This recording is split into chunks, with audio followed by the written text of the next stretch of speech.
You're listening to Teknoturo, talakayang digital sa edukasyon at lipunan.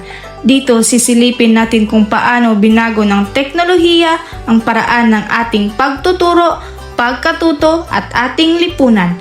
Mula sa mga makabagong kagamitan at digital na plataforma hanggang sa mga hamon at oportunidad na dala ng modernong teknolohiya mula sa isyu ng accessibility at digital literacy. Samahan kami sa makabuluhang talakayan, kwento at ideya at kaalaman na makakatulong sa atin na mas maunawaan ang edukasyon at buhay sa modernong panahon.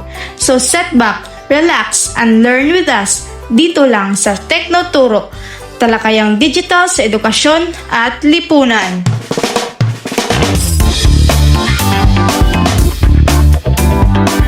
Maligayang pakikinig sa Teknoturo, talakayang digital sa edukasyon at lipunan. Sa podcast na ito, tatalakayin natin kung paano hinuhubog ng teknolohiya ang edukasyon at lipunan sa makabagong panahon. Sa unang episode natin, pag-uusapan natin ang digital classrooms at modernong pagtuturo, mula sa mga makabagong digital tools hanggang sa epekto nito sa mga guro at estudyante. Samahan niyo kami sa makabuluhang talakayan.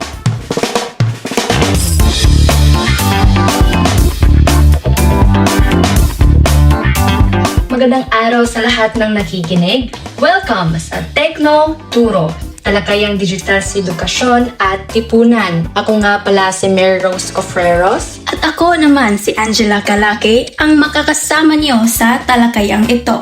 Excited kaming makasama kayo sa unang episode ng ating podcast na kung saan pag-uusapan natin kung paano binago ng teknolohiya ang paraan ng pagtuturo at pagkatuto, pati na rin ang mga benepisyo at hamon ng digital classrooms. Kaya, huwag kayong aalis. Samahan niyo kami sa isang makabuluhang talakayan tungkol sa modernong edukasyon sa digital na panahon.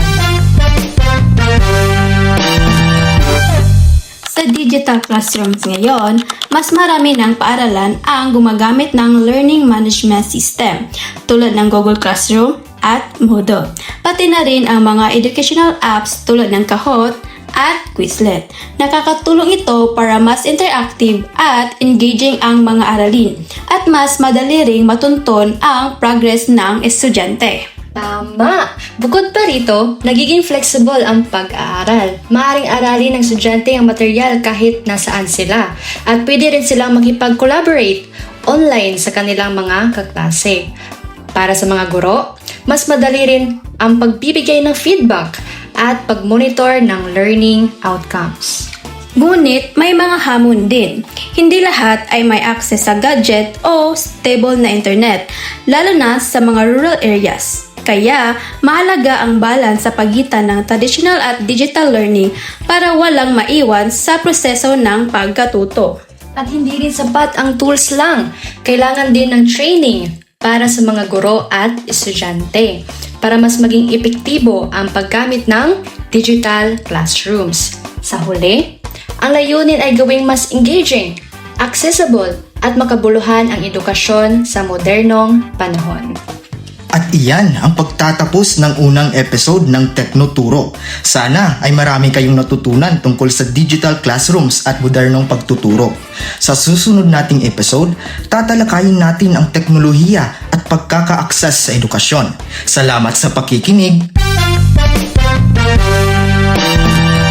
Muli, ito ang Teknoturo, talakayang digital sa edukasyon at lipunan. Abangan ang susunod na episode at samahan kami muli sa pagtuklas ng kaalaman at kwento sa mundo ng edukasyon at teknolohiya. Huwag kalimutang mag-subscribe at samahan kami muli sa susunod na talakayan. Hanggang sa muli, manatiling curious, connected at handa sa pagbabago sa digital na mundo.